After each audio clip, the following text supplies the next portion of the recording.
El tema del gran conflicto tiene que ver con el establecimiento del sábado como séptimo día de la semana, de adoración a Dios.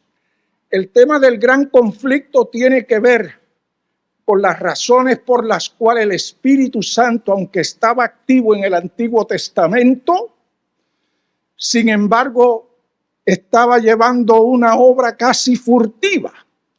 No así en el Nuevo Testamento. ¿Por qué en el Nuevo Testamento el Espíritu Santo tiene un despliegue tan importante hasta nuestros días? ¿Y por qué razón en el Antiguo Testamento no? Todo eso tiene que ver con el gran conflicto. El gran conflicto tiene que ver con los eventos finales que ya están próximos a irrumpir en el escenario de la historia de este mundo. El tema del gran conflicto tiene que ver con la lluvia tardía y el fuerte pregón de los hijos de Dios, algo que ya pronto va a ocurrir. Tiene que ver con el establecimiento del domingo como día de reposo, forzosamente comenzando en América y continuando en el mundo entero. Tiene que ver con las razones de por qué el pueblo de Dios tiene que pasar por la gran tribulación final. ¿Por qué razón? Si ya están sellados para ese momento, Dios no los traslada al cielo y les evita toda esa tragedia, toda esa crisis final. Eso tiene que ver con el gran conflicto. Y finalmente la destrucción de Satanás y de todos sus amigos después del milenio. De manera que cuando hablamos del gran conflicto, estamos hablando desde antes de la fundación de este mundo hasta el restablecimiento de este planeta. Pero hoy yo vengo a hablarles de un tema que tiene que ver con el gran conflicto, pero es un tema que debe servir para motivación de lo que todos podemos hacer para colaborar con Dios en la salvación de las almas. Yo he titulado, le voy a pedir a Brian que por favor coloque la primera diapositiva. He titulado este tema acceso. ¿Qué quiere decir acceso? Acceso es el permiso que se le da a usted para entrar a un lugar, ¿no es cierto?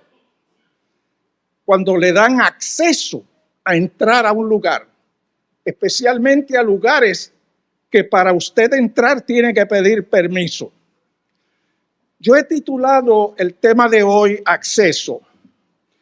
Y yo quisiera leer con ustedes lo que los eruditos del libro de Hebreos dicen que es el tema, la diapositiva que está antes, Brian, por favor. Lo que los eruditos dicen que es el tema central de la carta a los Hebreos. Ok, ya lo coloqué, gracias. Hebreos 10, versos 19 al 22.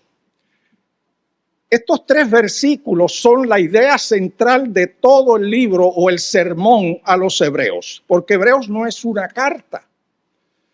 Hebreos es un sermón destinado a los creyentes que se estaban deslizando de la fe, que estaban enfriando su relación con Cristo. Ese es el propósito de este sermón. No es una carta. Y el tema central son los textos de Hebreos 10, 19 al 22. Así que, hermanos, teniendo libertad para entrar en el lugar santísimo por la sangre de Jesucristo, por el camino nuevo y vivo que Él nos abrió a través del velo, esto es de su carne, y teniendo un gran sacerdote sobre la casa de Dios, acerquémonos con corazón sincero, en plena certidumbre de fe, purificados los corazones de mala conciencia y lavados los cuerpos con agua pura. Esto, unido a lo que el apóstol Pablo había dicho ya en el mismo libro a los Hebreos, en el capítulo 4, porque no tenemos un sumo sacerdote que no pueda compadecerse de nuestras faltas y debilidades, sino uno que fue tentado en todo, pero sin pecado. Acerquémonos, pues, dice el verso 15, confiadamente al trono de la gracia, para alcanzar misericordia para el oportuno socorro. Yo he titulado, como dije, este tema acceso, y dentro de este tema de acceso vamos a hablar de la oración intercesora, y vamos a hablar del poder que tiene la oración intercesora en la obra de Dios. Hace algún tiempo estuve escuchando de un pastor amigo mío una experiencia de un pastor de allá de Bosnia. Imagínense, de un lugar lejano, pastor adventista del séptimo día. Este pastor esa mañana iba a salir para la iglesia antes de ir a visitar, y al salir, antes de montarse en el carro, de entrar a su auto, ve un gato encaramado en un árbol. Pero él se dio cuenta, como suele ocurrir, que el gato se había trepado, pero no podía bajar. Y entonces él dice, caramba, pobre gato, yo sé cómo bajarlo de ahí.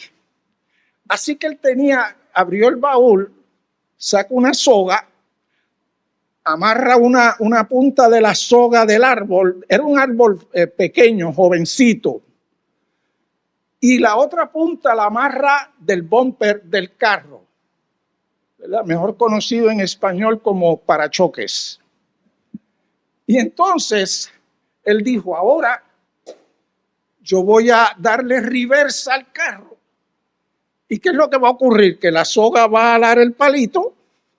Cuando esté doblado, yo salgo del carro, agarro el gato y lo pongo ahí. Era una idea perfecta. Pero entonces el pastor se monta en el carro y le da reversa, con la mala suerte de que la soga se desamarró. Parece que no la amarró muy bien, obviamente, del arbolito. Y ya que el árbol estaba así, cuando esa soga se desamarra, eso salió catapultado y ese gato voló por el aire. Y entonces él salió muy preocupado. ¡Ay, el gatito! ¡Ay, pobre gatito! ¡Ay, Señor, perdóname! Y entonces fue por las casas de los vecinos. Mire, ¿usted ha visto un gatito que cayó por aquí? Dice, no hemos visto ningún gato. Y fue a casi todas las casas y nadie había visto el gatito. Un día él estaba en el supermercado allá en Bosnia y alcanzó a ver a una hermanita de la iglesia en la tercera edad, que vivía con su hija y a quien nunca le habían gustado los animales, o sea, los pets, como se dice en buen español. Y entonces, pues él la ve que ella estaba comprando comida para gatos. Y él se acerca y le estuvo tan raro que le dice, oiga, hermana, qué gusto verla. Oh, pastor, qué bueno que lo veo. Dice, oiga, no pude evitar preguntarle, es que yo sé que a usted no le gustan los animalitos en su casa, pero yo la veo comprando comida de gatos. Y ella le dice, ay, pastor, puso eso ahí, usted no me va a creer lo que yo le voy a decir. Y él le dice, empiece, que yo le digo si le creo o no. Dice, mire, mi hija me tenía loca por un gato.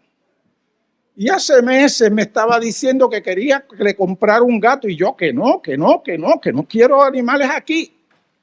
Y ese día, en la mañana, ella dice, abuela, vamos al patio y vamos a orar afuera, hazme ese favor. Y ella le dijo, está bien, voy contigo, nena. y me arrodillé con mi nieta en el patio y ella empieza a pedirle a Dios por un gato. Y usted no va a creer, pastor, lo que pasó. Y el pastor, sí, diga, le voy a creer, pues, siga, termine. Dice, de momento cuando ella estaba orando, veo ese gato desde el cielo cayendo y cayó ahí frente a nosotros. Pastor, eso es una oración contestada. Y el pastor le dice, le creo, hermana. Definitivamente le creo.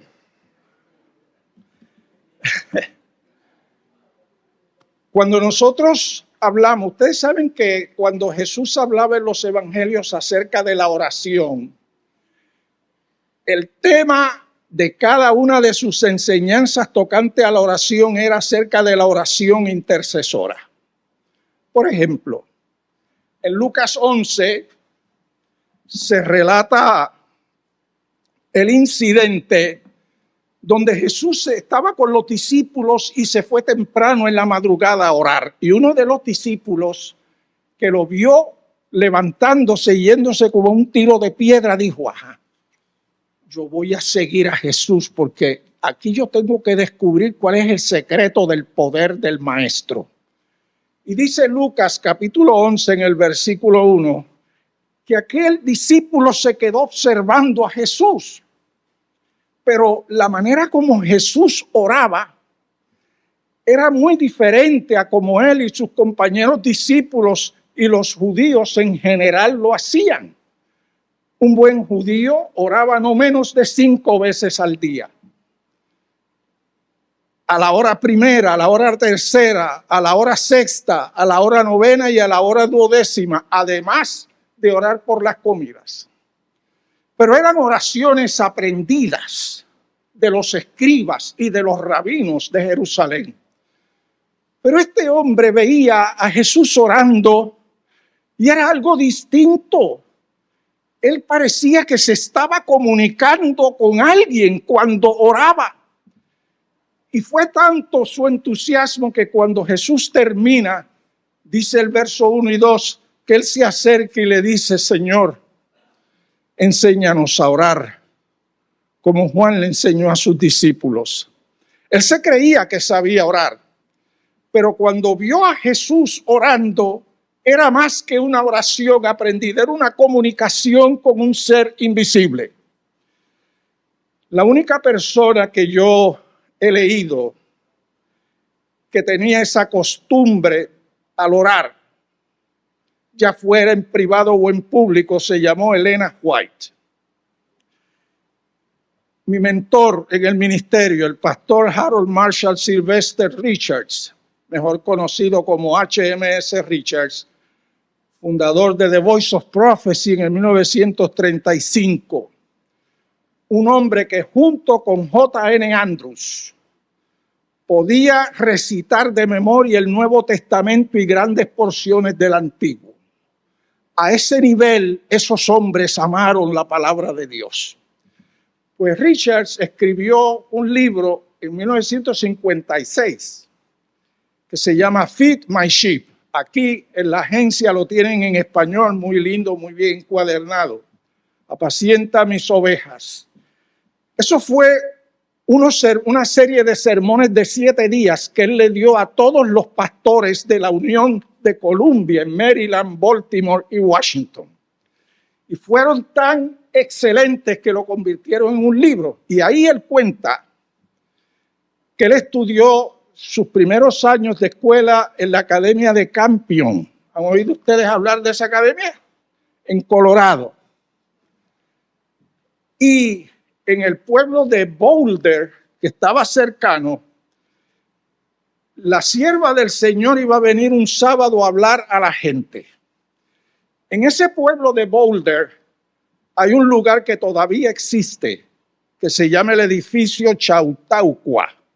Si usted lo busca en Google, usted va a ver, pero no lo busque ahora. Usted escribe ahí Chautauqua Building y todavía está en pie. Claro, esto ocurrió en el 1913. Richards era estudiante de escuela intermedia y él y un amiguito fueron encargados de colocar 5,000 sillas en ese lugar. El lugar tenía un techo de metal, no tenía paredes. 5,000 personas sentadas. La sierva del Señor apenas pesaba 100 libras, pero ella podía proyectar la voz. Si usted quiere aprender eso, léase uno de los libros que lo va a encontrar ahí, que se llama El uso de la voz.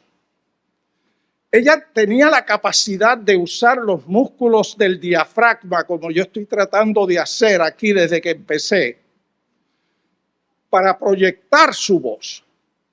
Richards dice que estaba sentado detrás de las 5,000 sillas y sin micrófono, ¿ok? No crean que ella estaba usando un sistema así como este, eso no existía. Y ella podía proyectar la voz. Pasaba como un hilo de plata por encima de las 5,000 cabezas hasta donde estaba Richards. Increíble. Había hablado sobre 40 minutos cuando Willie y Sarah McEnteford, su secretaria, que estaban con ella, bajaron en el carruaje y cuando la gente la vio, recuerden que esto ocurrió en el 1913, ella murió en el 1915.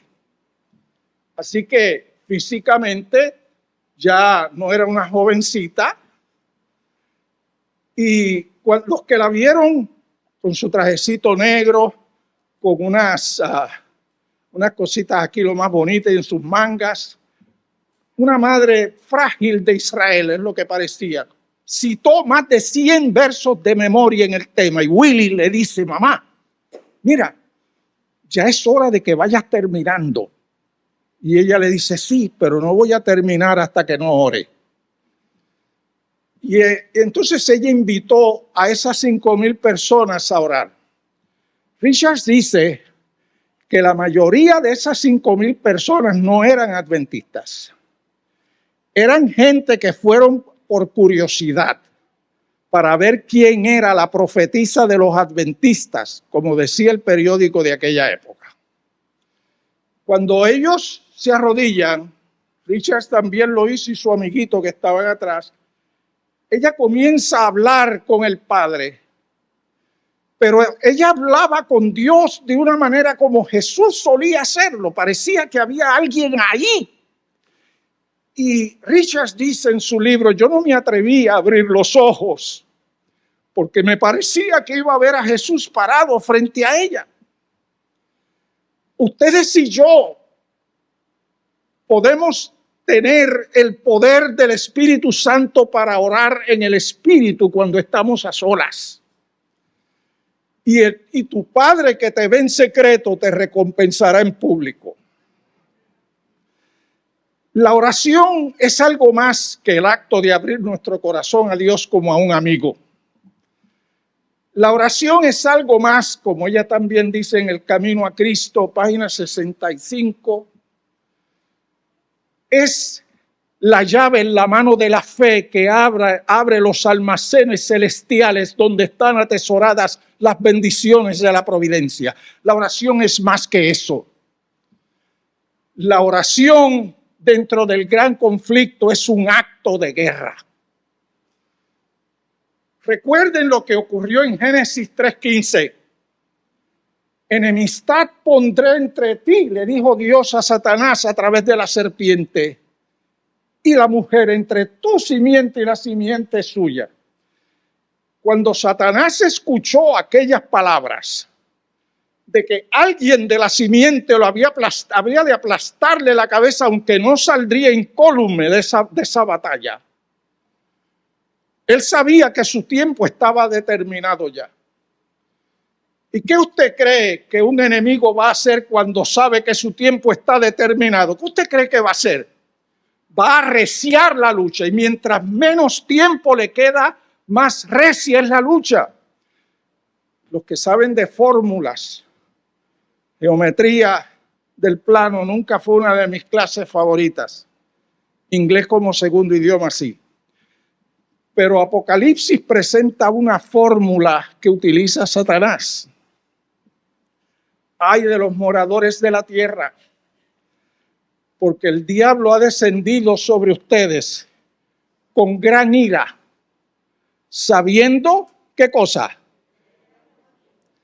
Ahí está la fórmula. A menos tiempo, más recia es su batalla. ¿Por qué razón estamos comenzando a ver en los últimos 20 años cosas que ustedes ni soñaron verlas? En el ambiente moral, en el ambiente geográfico, en el ambiente mundial. Porque a menos tiempo, más recia es su lucha. Cuando Él lo ve a usted y a mí orando, ¿con quién se cree usted que estamos orando? ¿Con el amigo de Él? Estamos hablando con su enemigo. Por lo tanto, cuando Él te vea orando a su enemigo, la oración para Él y los príncipes de demonios es un acto de guerra. Y ese acto de guerra no solamente está en el conflicto entre Cristo y Satanás. Es el acto de guerra que ustedes y yo tenemos que enfrentar al dar el evangelio a otras personas. Él se ha encargado de levantar fortalezas y torres en la mente de las personas, haciéndole creer que la nueva era tiene un mensaje verdadero. Él tiene un mensaje para los que no visitan ninguna iglesia a través de la nueva era. Y a través de la nueva era se les asignan unos consejeros que les da un poder satánico.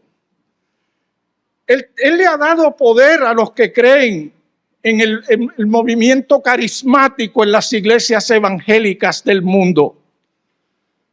Porque eso les da poder de acuerdo a ellos. Él les da poder a los que creen en el espiritismo moderno, que debe decirle, eso está creciendo a pasos gigantescos. Hace un tiempo atrás estaba escuchando al doctor Ángel Manuel Rodríguez, que venía en un vuelo para Estados Unidos. Y al lado de él estaba un hombre muy bien vestido que se sienta en el asiento del lado de él. Esto usted lo puede encontrar en YouTube. Pone Ángel Manuel Rodríguez y entre los muchos temas de él, este está ahí. Este hombre lo saluda y hace esto sentado. Y se queda como en suspenso casi todo el vuelo. Cuando ya estaban anunciando que dentro de unos minutos habrían de aterrizar, este hombre le dice a Ángel Manuel, el consejero mío, mire esto, es lo único que le dice en el viaje. Me ha dicho que usted ha tenido una buena vida.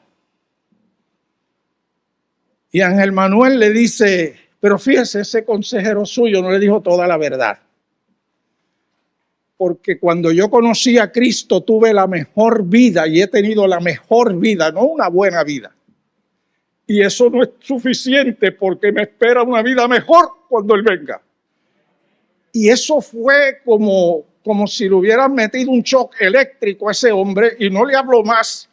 Y se levantó y Ángel Manuel le dice, ¿y para dónde usted va? Y lo último que le dijo, voy para una reunión que tenemos aquí cerca de Texas, donde nos vamos a reunir unos cuantos centenares de los que creemos como yo creo. Él podía darse cuenta, Ángel Manuel, a través del lenguaje no verbal, que este hombre era enemigo de Dios. Las personas que usted menos piensa son utilizadas en el gran conflicto. Pero el Señor no nos ha dejado solos en medio del conflicto. Noten lo que dice el apóstol Pablo en cuanto a este asunto de la oración y la guerra en el gran conflicto. Pues decía el apóstol, aunque vivimos en el mundo, no libramos batalla como lo hace el mundo. Las armas con que luchamos no son del mundo, sino que tienen el poder divino para derribar fortalezas.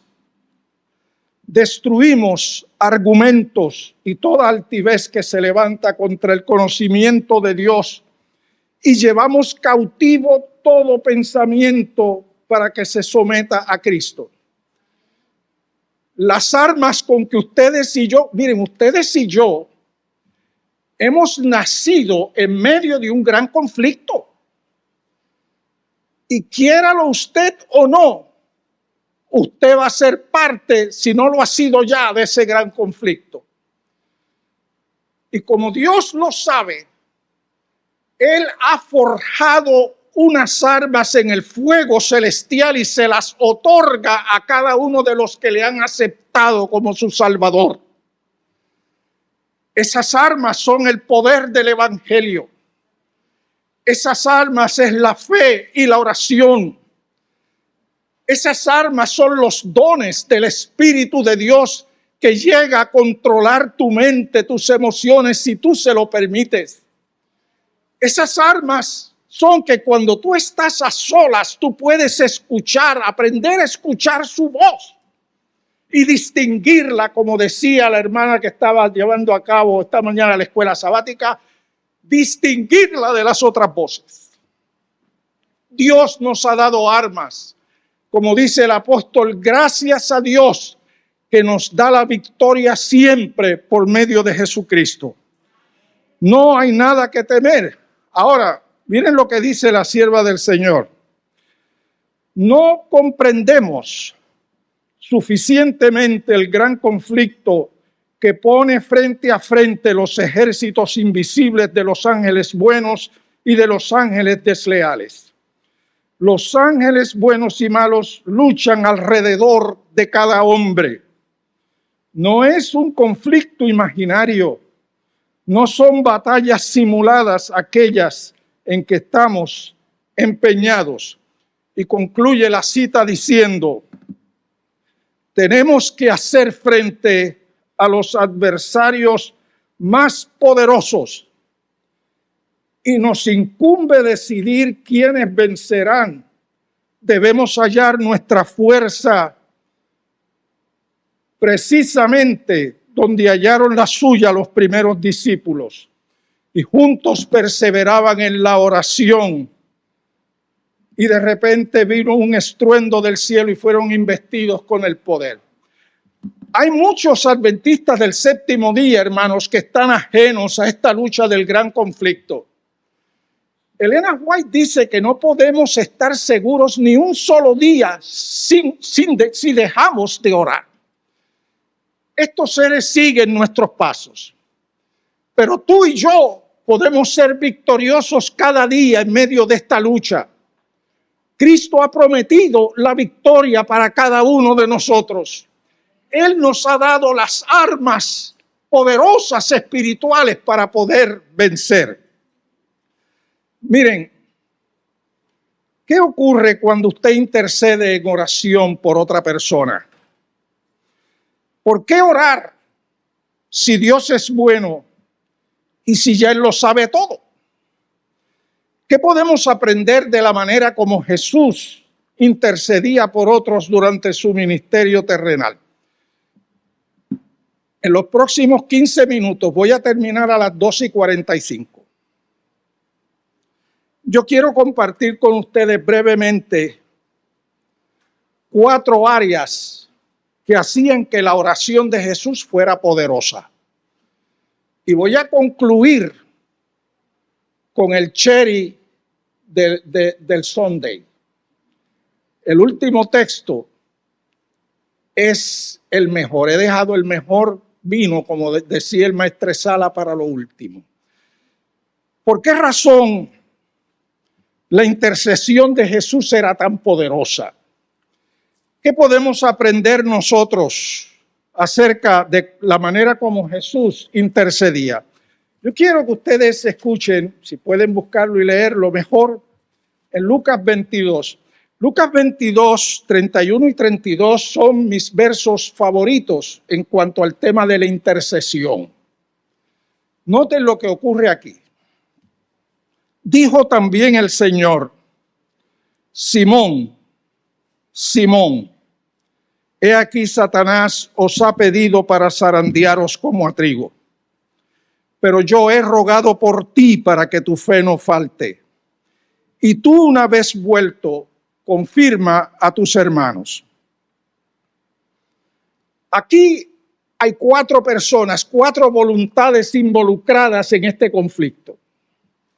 En primer lugar está Pedro. La conducta y las palabras que él cada vez decía le daban ventaja a Satanás para pedirlo. ¿Por qué razón Satanás pidió a Pedro específicamente y no pidió a Juan, a Tadeo, a Bartolomé, a Felipe? ¿Por qué específicamente pidió a Pedro? Por la misma razón que ha pedido personas de mucho talento de esta iglesia que ya no están aquí. Porque Satanás siempre busca a las personas más promisorias en la iglesia. A pesar de que para los otros compañeros de Pedro, él a veces era el hazme reír y el que siempre metía las patas. Satanás, con sus miles de años de experiencia y astucia, podía ver que este discípulo podía convertirse en el futuro en una amenaza.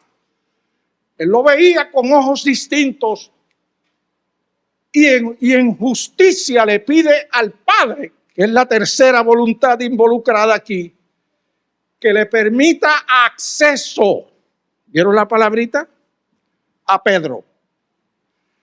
Cuando ustedes y yo aceptamos a Cristo, un nuevo dueño ocupa nuestro corazón.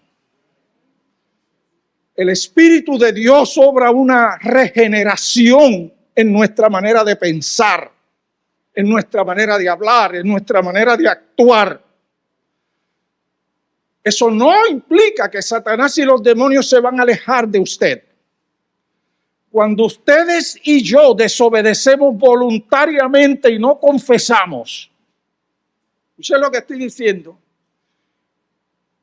A pesar de que Dios tiene una verja, por así decirlo, una fortaleza de protección alrededor de cada hijo y de cada hija, si no, los demonios harían escante.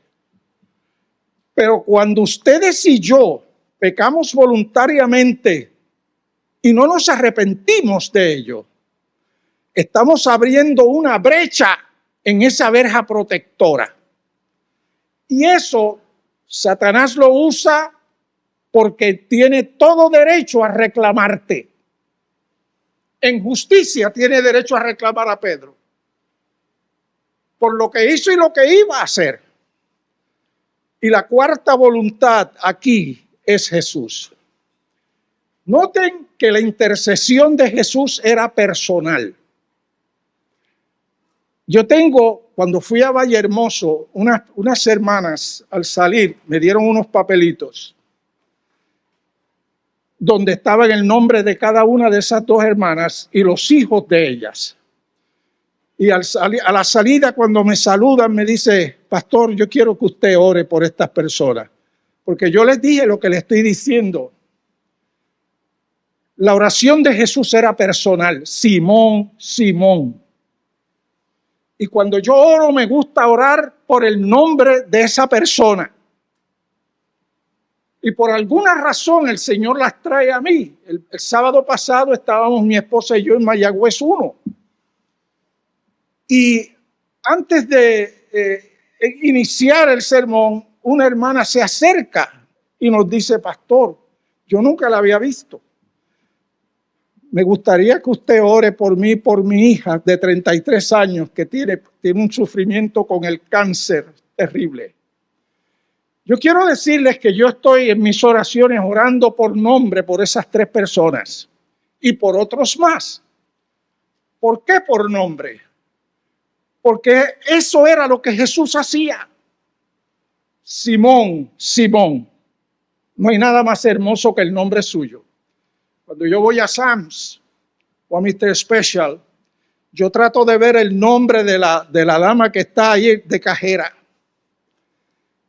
Y lo miro disimuladamente, porque si se queda mirando lo pueden acusar de hostigamiento, así que tiene que tener cuidado. Sí, porque como están las cosas hoy, tiene que tener cuidado hasta cómo mira. Y antes de salir, yo le dejo una bendición a esa muchacha. Y le digo, Marilyn, qué nombre más bonito, Dios te bendiga. Todo cambia cuando la persona escucha su nombre. Jesús lo sabía.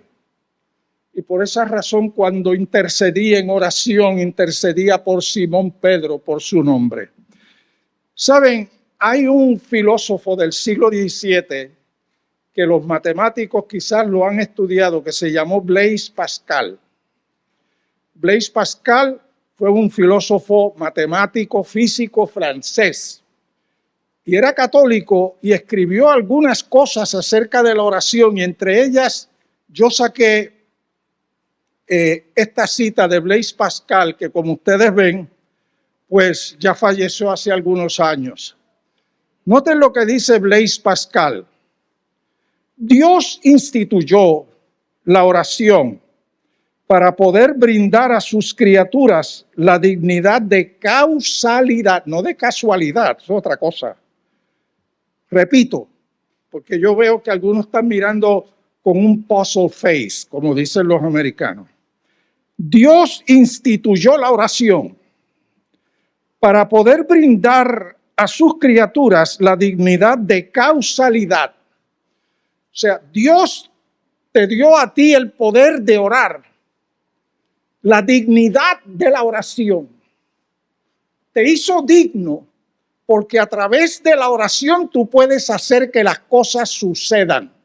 Esa es la traducción que tiene esa frase de él. Dios te ha dado una dignidad tal que tú a través de la oración únicamente puedes hacer que las cosas ocurran. Ahora, mira cómo lo dice Elena White. Esta es una de mis citas favoritas. La voy a traducir. Dios hará, en contestación a la oración de fe, lo que de otra manera no haría si no lo pidiéramos. ¿Entendiste eso?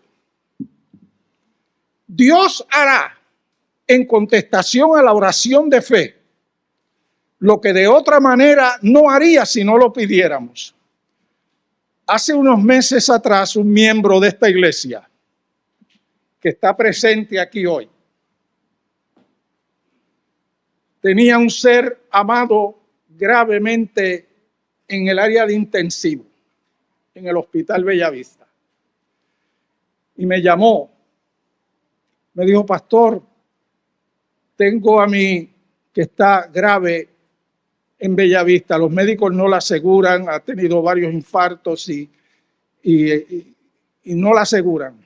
¿Usted podría ir y orar con ella? Yo le dije, claro que sí. Nos pusimos de acuerdo, yo llevé mi frasquito con mis algodoncitos, siguiendo el consejo bíblico de Santiago, capítulo 5. Y las enfermeras me dejaron entrar hasta la cama de ella en intensivo. A mi amigo, a pesar de que es un familiar cercano, no le permitieron entrar. Ya próximamente iban a venir las horas de visita, de todos modos. Así que yo se la presenté allí a solas al Señor. Y le dije, Señor, yo no conozco a esta hija tuya, tú la conoces. Tú la amas más de lo que su familia, que va a venir en unos minutos a verla, la aman. Nadie la ha amado como tú la has amado. Si va a redundar para tu gloria y el beneficio de los familiares que aún no te conocen, yo te ruego en el nombre de Jesús que tú obres la sanidad de esta mujer. Pero si no ha de ser así, y ustedes saben dónde yo aprendí a orar así, en el ministerio de curación, en el capítulo La oración por los enfermos. Léalo. Ella tiene hasta una oración modelo. Pero si no ha de ser así, dale a ella la capacidad de soportar esto, que muera en paz y tranquila, y a su familia también. Y yo salí tranquilamente de allí. Esta mañana saludé a la persona que, como dije, está aquí. Y me dice, pastor, la persona está más viva que nunca. La sierva del Señor dice, Dios hará en contestación a la oración de fe lo que no haría de otro modo si no lo pidiéramos. Hay cosas que Dios te da, bendiciones todos los días. Aún a los ateos le da lo que yo llamo bendiciones colaterales. Sí, porque los ateos no creen en Él, pero Dios de todas maneras los bendice. Yo le llamo a eso bendiciones colaterales. Pero hay unas bendiciones específicas que Dios quiere que tú se las pidas. Te voy a llevar ahora a una cita bíblica que te va a sacudir la mente, como me la sacudió a mí. Ezequiel capítulo 22.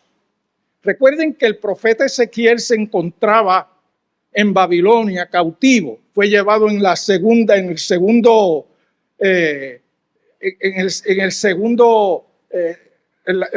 visita, por así decirlo, que hizo Nabucodonosor a Jerusalén.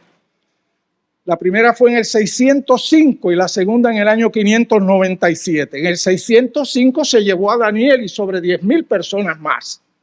En el 597 se llevó al profeta Ezequiel. De manera que Ezequiel y Daniel eran contemporáneos y estaban en Babilonia, aunque en lugares distintos. Y estando allí, Dios le dio a Ezequiel unos mensajes para los que estaban en cautiverio y para el pueblo que quedaba en Jerusalén. Y no voy a leer todos los versos del 25 al 30. Ahí Dios le menciona a Ezequiel acerca de los profetas que devoraron almas, tomaron haciendas. Habla en contra de los sacerdotes que violaron la ley y contaminaron el santuario y entre lo santo y lo profano no hicieron diferencia. En el verso 27 habla en contra de los príncipes en medio de ellas que son como lobos. En el verso 28 habla nuevamente en contra de los profetas. Y en el verso 29 habla en contra del pueblo de la tierra que usaba de opresión y abusaba de los más pobres. Ahora, yo quiero llevarlos al verso 30 y lo voy a leer de la Nueva Versión Internacional. Yo he buscado entre ellos, entre ese desastre moral que hay en Jerusalén, a alguien que se interponga entre mi pueblo y yo y saque la cara por él para que yo no lo destruya y no lo he hallado. Como dice un famoso político, agárrame esa gata por el rabo. Dios era el protector de Israel. Si usted lee Deuteronomio 32, cuando ahí Dios le habla a Moisés de las distintas naciones, Él le dice a Moisés, pero el pueblo de Israel me lo he reservado para mí. Satanás podía tener acceso como quisiera a las otras naciones idólatras, pero Israel, la descendencia de Jacob, es mi pueblo y gozaba de una protección especial como la gozas tú, como la gozaba Job, que en un diálogo con Dios le dice, lo que pasa es que tú le has cercado a él y a todo lo que tiene, yo no puedo entrar. Eso es lo que ocurre cuando tú le entregas tu corazón a Cristo. Eres rescatado de las llamas del infierno de este mundo y ahora perteneces a Él y nada te puede tocar, ni nada puede hacer que salgas a menos que tú lo quieras. Pero cuando tú pecas voluntariamente, estás abriendo una brecha como la abrió el pueblo de Israel en Jerusalén. Y Satanás puede entrar como una avenida por ahí, a tu casa. Y si es la mayoría de la iglesia, Satanás tiene el pie en la mayoría de la gente de la iglesia. Pero aún así, Dios dice, yo busqué a alguien que se interpusiera entre el pueblo y yo para no destruirlo. ¿Por qué Dios esperaba a alguien? ¿Por qué alguien tenía que pedirle eso a Dios? ¿Por qué hay cosas que Dios no permitiría si tú no se lo pidieras? Por el gran conflicto, precisamente. Porque Dios respeta aún los derechos de Satanás. Por esa razón le permitió entrar al jardín. Ustedes saben que cuando Adán y Eva pecaron, Dios los sacó y puso unos querubines con unas espadas flameantes y ellos no podían entrar. Pero Él le permitió a Satanás entrar. ¿Por qué? Porque Dios respeta en justicia los derechos de Satanás. Aún eso respeta. Porque Dios no solo hace justicia, Él es justicia. Y en justicia ante el universo, a quien Satanás había acusado ante el universo, Dios ahora tenía que mostrar a través de sus actos su justicia. Y por eso le permitió entrar allí. Y no solo eso, le permitió utilizar uno de las criaturas buenas que Dios había creado. Eso es parte de lo que yo llamo Rules of Engagement. Usted ha estado en el Army. Aquí hay uno que fue teniente coronel del Army, Ángel González. Y él sabe muy bien lo que son Rules of Engagement en el Army. Son unas reglas preestablecidas que aún los enemigos de usted tienen que llevar a cabo. Usted no puede maltratar a un rehén del enemigo que toma cautivo. Y hay muchas reglas. Pues en este gran conflicto hay unas reglas también. Y la justicia de Dios requería darle igual oportunidad a Satanás en ese conflicto. Ahora, Dios también tenía el derecho de advertirle a la pareja. Y en esas reglas hay cosas a veces que Dios se ve impedido de hacer, aunque es todopoderoso. Pero cuando dice, la hermana Margarita se pone a orar intensamente y a ayunar por una persona, Dios dice, yo he estado tratando de bendecir a la persona por la cual ella está orando. Pero ahora, como ella me lo ha pedido en justicia, yo tengo derecho a bendecirla en medio de este gran conflicto. Y Satanás no puede acusar a Dios delante del universo. ¿Me están entendiendo? La razón por la cual, el tiempo ya se me pasó. Existe tan poco. Miren lo que dice la sierva de Dios. Miren, no le crean ni a los políticos ni a los ministros. Cuando nosotros decimos, ya en 2 minutos acabo, no me crea. Te va a decir, ¿quién habrá invitado a este hombre a hablar aquí? Si sé que no lo invito. Miren lo que dice la sierva de Dios. Porque el asunto de lo que yo estoy hablando, hermanos, es que yo no tendría ninguna fuerza moral para hablar de este tema si yo no lo hago. Si yo no dedico tiempo a estar a solas con Cristo. Mi esposa está aquí presente. Si yo descuido la oración, descuido el estudio de la palabra, la primera que me llamaría hipócrita en el carro sería ella. Dice, tú hablando de eso, si tú no dedicas tiempo a estar a solas con Dios. Pero gracias a Dios, hermano, que ese no es el caso. A mí me gusta hablar con Dios. Y cada ministro del Evangelio debe anhelar la comunión a solas con Dios. Debe ser parte de su vida. Debe ser parte suya. Y la sierva de Dios dice, la razón por la cual existe tan poco del Espíritu de Dios manifestado es que los ministros aprenden a hacer todo sin Él. Usted no necesita el Espíritu para hacer el schedule de predicación en las dos iglesias. Usted no necesita el Espíritu para citar reuniones. Usted no necesita el Espíritu para hacer el itinerario de predicación. Eso lo puede hacer usted solito. Es más, hasta para hacer un sermón hay algunos que no creen que necesitan el Espíritu, porque ahí están los libros, los comentarios, la Biblia.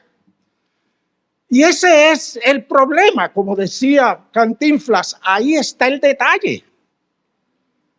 Porque hemos aprendido a hacer todo sin Él. Y ya no notamos su ausencia. Voy a decir esto ya para terminar. Voy a brincar para que vean que esta vez estoy diciendo la verdad. La oración de Cristo en intercesión era poderosa. Primera de Juan, capítulo 5, versículo 16. Este es el último texto que voy a citar para cerrar. Bueno, el penúltimo. El último está ahí mismo. No se asusten. Noten ustedes lo que dice Juan en Primera de Juan 5, 16. Si alguno ve a su hermano cometer un pecado que no lleva a la muerte, porque los pecados que llevan a la muerte son las personas que no quieren saber nada de Dios. Dios no puede hacer nada por esa persona, no puede forzar su presencia en la vida de ese ser humano. Ore por él a Dios y le dará vida. ¿Qué quiere decir eso? Noten que está hablando de la oración intercesora que es poderosa. Si usted ve a una persona que ha cometido un error, una equivocación, un pecado, lo menos que usted va a hacer es hablarle al anciano de lo que vio. Eso no es lo que dice la Biblia ahí. Lo primero que usted va a hacer, dice la Escritura, no lo digo yo, ore por esa persona. Y Dios le dará vida, porque últimamente ni el anciano ni el pastor tampoco pueden hacer nada por la vida espiritual de ella. Es Dios el que le puede impartir esa vida. ¿Me está entendiendo? Ahora, ¿qué significa eso que le dará vida?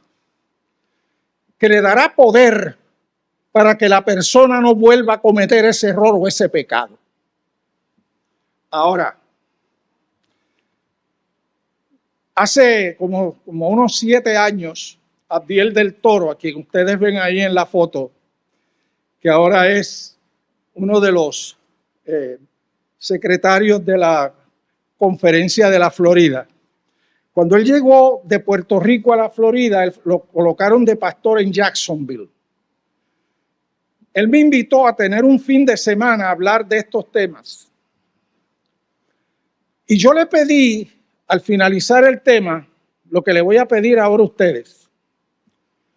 Si usted cree en el poder de la oración intercesora, usted va a anotar en un papel el nombre de 5 personas relacionadas con usted que no conocen a Cristo. Miren, eso yo lo vengo hablando hace años y en la lección de esta semana está eso. Yo no me lo estoy inventando. Al final de la lección de esta semana, el autor habla de eso. Y eso es lo que yo dije ese día en Jacksonville.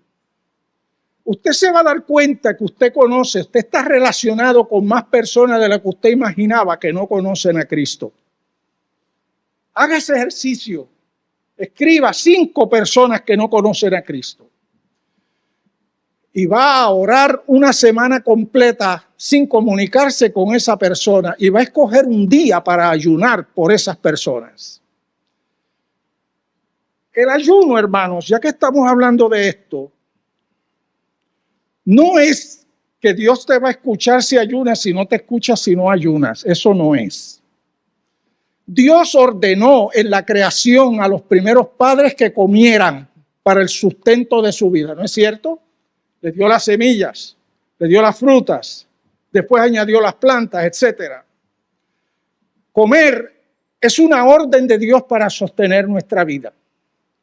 Cuando usted y yo ayunamos, por un deseo fuerte en nuestro corazón, lo que le estamos diciendo a Dios es que eso que estamos pidiéndole es más importante que nuestra propia existencia.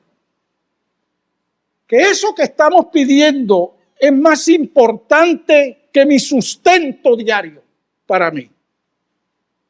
Usted le está demostrando a Dios que está hablando en serio. Y yo le digo eso a ustedes, escojan un día para ayunar. Al cabo de esos 6 días, ya el viernes, comuníquese con la persona. Si usted hace esto, hermano, yo le aseguro que algo maravilloso va a ocurrir. Usted tiene que darle espacio a Dios. Nosotros decimos que tenemos que tener fe en Dios, pero a la hora de la verdad no lo ponemos en práctica. La verdad es que no lo creemos realmente porque no lo hacemos. Yo estaba hablando de esto y una hermanita que estaba al último atrás escribió 10 nombres y entre los 10 nombres se escribió el nombre de su hijo José, a quienes ustedes ven ahí. Yo no sabía nada. Terminé ese fin de semana, me fui a mi casa en Pembroke Pines, la Florida, donde yo vivía. Y unas 3 semanas después, Abdiel del Toro me envía un mensaje con esta foto. Me dice, Sosa, no vas a creer lo que ocurrió. Esta hermana fue a su casa, empezó a hacer lo que tú les aconsejaste. Empezó el mismo sábado, domingo, lunes, martes, ayunó un día y nada ocurría con su hijo. Su hijo llegaba a las tantas de la madrugada. Y el jueves en la noche, amanecer el viernes, el muchacho llegó como a las 2:30, me decía Abdiel del Toro, de la mañana. Su madre estaba orando por él. Cuando él se quita la ropa, que se lava, que se va a acostar, escucha una voz que resonó en toda la habitación, que solamente él la oyó. José, it's time to wake up. Y él dijo, wow, ¿qué es esto? Abrió la puerta, no había nadie. Y después del azoramiento que se tranquilizó, dijo, bueno, voy a acostar, tengo mucho sueño. Vuelve a acostarse y vuelve la voz a decirle, José, wake up. No pudo dormir el resto de la noche. Temprano en la mañana, la mamá le está sirviendo el desayuno y le dice, mamá, si tú supieras lo que me pasó anoche.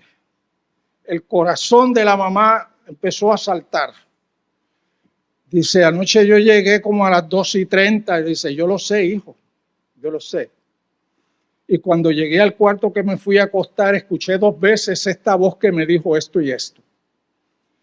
Y la mamá lo toma por las manos y le dice, hijo, el sábado pasado vino un pastor a la iglesia y me dijo que anotara en un papel los nombres de personas cercanas a mí que no conocen a Cristo y yo puse el tuyo.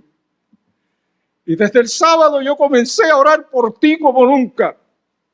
Dediqué un día de la semana a ayunar por ti. Dios te está llamando a que regreses a Él. Y para no decir más, Abdiel del Toro me envía la foto bautizando a José allí en Jacksonville.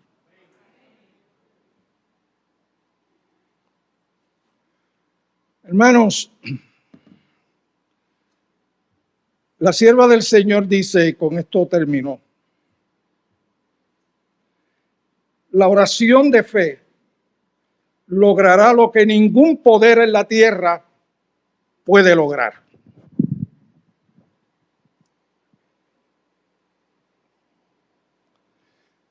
Y termino con el texto que les dije en 1 de Juan 5, 14 y 15. ¿Se recuerdan? Ese fue el texto de la lectura bíblica. Y esta es la confianza que tenemos en Él. Que si pedimos algo de acuerdo a su voluntad, Él nos oye. Y si sabemos que nos oye, entonces sabemos que tenemos lo que pedimos. ¿Puede usted entender eso?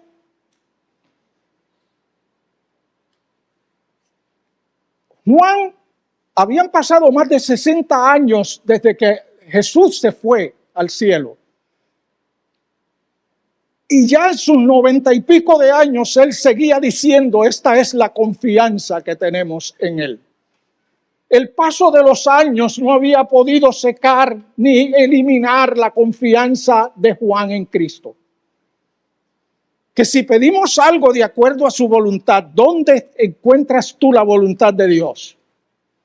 La encuentras en sus promesas y en sus mandatos. Si pedimos algo de acuerdo a su voluntad, si pedimos algo de acuerdo a lo que Él ha prometido o ha mandado, Él nos oye, dice Juan. Y no solo eso, y si sabemos que nos oye, entonces sabemos que tenemos ya lo que hemos pedido. ¡Wow! ¿Puedes tú creer eso? Es tan increíble, es que parece incierto. Elena White, en el libro La Educación, comentando acerca de ese texto, dice lo siguiente: no tenemos que buscar la evidencia después que hemos pedido algo de acuerdo a la voluntad de Dios, porque ya la evidencia la tenemos en su promesa, la bendición ya está contenida en su promesa. Samuel le dijo a alguien, Dios no es hombre para que mienta. Tú tienes que creer que si pides algo que Dios ha prometido o ha mandado en su palabra, Él te escucha. Y cuando se lo pides, tienes que creer que ya es tuyo. Wow. Yo quiero tener la oración final. La sierva del Señor dice que en cada congregación hay personas que están sufriendo, están en medio de una congoja o una depresión, o están sufriendo por un ser amado, por distintas razones. Y yo estoy seguro que esta congregación no es la excepción. Y yo no puedo dejar terminar este tema si no le doy oportunidad al Espíritu de Dios que se manifieste en tu vida. Porque últimamente Él es la razón de yo estar aquí. Yo soy un hombre pecaminoso, hermanos. Hace 2 semanas tuve que pedirle excusas a mi esposa precisamente un sábado. Solo por la gracia y la misericordia del Señor somos lo que somos.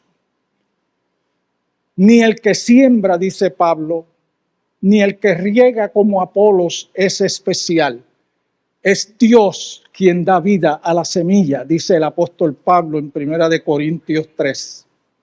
Nosotros no somos nada. Claro, somos valiosos porque Cristo nos ha comprado. Pero no crean ustedes que porque venga uno aquí uno tiene que ser especial. Hay quienes quizás piensen que son especiales, Carlos. Los hemos conocido. Pero el que conoce a Cristo sabe que no hay nada especial en uno, que toda la gloria es de Él. Por eso yo estoy aquí. Y yo quiero orar de una manera especial y significativa en esta última oración. Aquí hay personas, y yo soy el primero, que estamos orando por un hijo o una hija. Uno de los pasiones en la oración mía es por mi hijo mayor, Abner, un buen muchacho. Yo le he dicho a él delante de su esposa, tú tienes mejores cualidades que yo, porque es así. Tiene una pasta, una paciencia, tiene una habilidad para congraciarse increíble. Donde él trabaja, es physician assistant y allí lo quieren mucho todos los pacientes. Dice, este es el papá y la mamá de Abner. Esto es lo mejor que este muchacho. Yo le doy gracias a Dios por eso. Pero mi corazón sufre porque no está como debe estar su relación con Cristo. Y yo le pido a Dios cada día que rompa las cadenas y las fortalezas, como dice el apóstol Pablo en 2 Corintios 10, que las dinamite y que el Espíritu de Dios lo haga libre y regrese a Cristo. ¿Será que hay alguien más aquí? Puede venir aquí, por favor. Mira que muchos. ¿Cómo tú crees que yo puedo finalizar hoy sin darle oportunidad al Espíritu de Dios? No puedo. La hora ha avanzado, pero no puedo. Perdonen. Vamos a orar. Dios ve tu corazón, conoce todas las cosas acerca de tu vida. Tu alma está desnuda ante su presencia. Padre querido, igual que mi esposa y yo, hay hijos e hijas tuyas que sufren y lloran por su ser amado. Por ese hijo, por esa hija. Oh Padre Santo, te rogamos como iglesia en esta hora que tú puedas desatar las ligaduras que el enemigo ha colocado alrededor de esas personas. En el nombre de Jesús, que tu Espíritu las libere. Que tú puedas obtener la victoria en cada corazón. Y que el Espíritu pueda plantar la bandera ensangrentada de Cristo Jesús en sus vidas. Permite que antes que algunos de nosotros bajemos al descanso, si Cristo no ha venido, podamos ver con nuestros propios ojos que esta promesa ya es nuestra. Guarda a cada hijo y a cada hija tuya aquí presente. Dales el consuelo que solo tú puedes dar. Seca sus lágrimas ahora, porque sé que habrás de hacerlo otra vez con los redimidos cuando vengas en gloria. Oh Señor, acompáñanos, bendice esta iglesia. Obra poderosamente un reavivamiento de su relación contigo. Que tú seas lo más importante en sus vidas. Que las personas que amamos ocupen un lugar secundario. Y solo Cristo reine supremo en nuestra mente y corazón. Te ruego en el nombre de Jesús con humildad que des contestación a las peticiones de cada corazón aquí presente. En el nombre glorioso de Cristo te lo ruego. Amén.